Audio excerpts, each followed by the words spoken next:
பிரியாணி மற்றும் ஐஸ்கிரீம் வாங்கி தருவதாக கூறி மனைவி மற்றும் மகள்களை நீச்சல் குளத்திற்கு அழைத்துச் சென்ற கணவன் திடீரென மூவரையும் சரமாரியாக தாக்கி தண்ணீருக்குள் மூழ்கடித்து கொலை செய்த கொடூரம். கொலை நடந்த இடத்தை பார்வையிட்ட போலீஸ். சிசிடிவி மற்றும் இணைப்பு துண்டிக்கப்பட்டிருந்ததால் கணவன் மீது சந்தேகம். கணவனை கஸ்டடியில் எடுத்து விசாரித்த போலீஸ். கட்டிய மனைவியையும் 2 மகள்களையும் கணவனை கொடூரமாக கொலை செய்தது ஏன்? பின்னணி என்ன?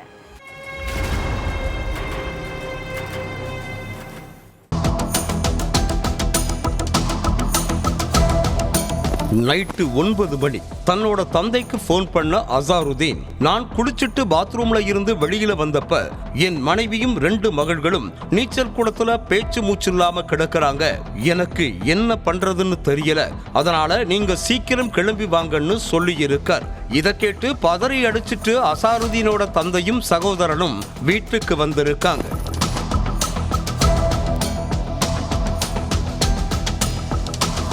அடுத்து நீச்சல் குளத்துல கிடந்த 3 பேரையும் மீட்டு பக்கத்துல உள்ள ஹாஸ்பிட்டலுக்கு கொண்டு போயிருக்காங்க. அப்போ அவங்கள பரிசோதனை செஞ்ச டாக்டர் 3 பேரும் உயிரிழந்துட்டதா சொல்லி இருக்காங்க. இந்த விஷயத்தை கேள்விப்பட்டு ஸ்பாட்டுக்கு வந்த போலீஸ், உங்க மனைவிக்கும் மகள்களுக்கும் என்ன ஆச்சு, எப்படி நீச்சல் குளத்துல விழுந்து உயிரிழந்தாங்கன்னு விசாரிச்சிருக்காங்க.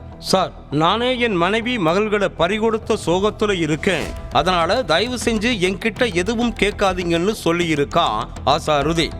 சடலங்கள்ல காயங்கள் இருந்ததால இத சந்தேக வழக்கா பதிவு பண்ண போலீஸ் போஸ்ட்மார்ட்டம் ரிப்போர்ட்டுக்காக வெயிட் பண்ணிட்டு இருந்தாங்க. அப்போ அசாருதீனோட பெற்றோர், எங்களுக்கு என் மகன் மேலதான் சந்தேகமா இருக்கு, அவனுக்கு பெண் குழந்தைகளை பிடிக்காது, ஆண் குழந்தை தான் பிடிக்கும், அதனால ஆண் குழந்தை பிறக்காத விரக்தியில இப்படி பண்ணிட்டானான்னு சந்தேகமா இருக்குன்னு சொல்லி இருக்காங்க. இதனால நேரா அசாருதீனோட வீட்டுக்கு போன போலீஸ் சம்பவம் நடந்த இடத்தை ஆய்வு பண்ணி இருக்காங்க. அப்போ நீச்சல் குளம் பக்கத்துல பொருத்தப்பட்டிருந்த சிசிடிவி அணைக்கப்பட்டிருந்தது தெரிய வந்திருக்கு. அதே மாதிரி மின் இணைப்பும் துண்டிக்கப்பட்டது தெரிய வந்திருக்கு. இதனால அசாருதீன் மேல சந்தேகம் அடைஞ்ச போலீஸ் அவர்கிட்ட விசாரணையில இறங்கினாங்க.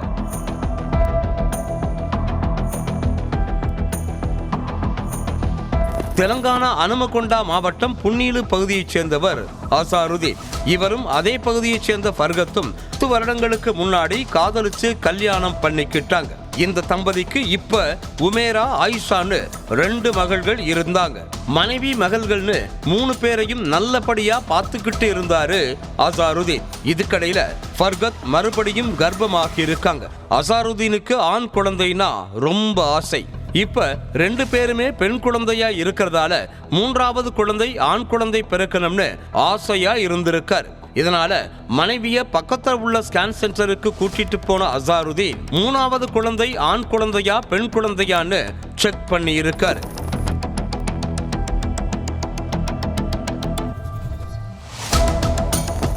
அப்போ 3வதும் பெண் குழந்தைன்னு சொன்னதால கணவன் தன்னோட மனைவி கிட்ட கருவை கலைக்க சொல்லி பிரச்சனை பண்ணி இருக்காரு.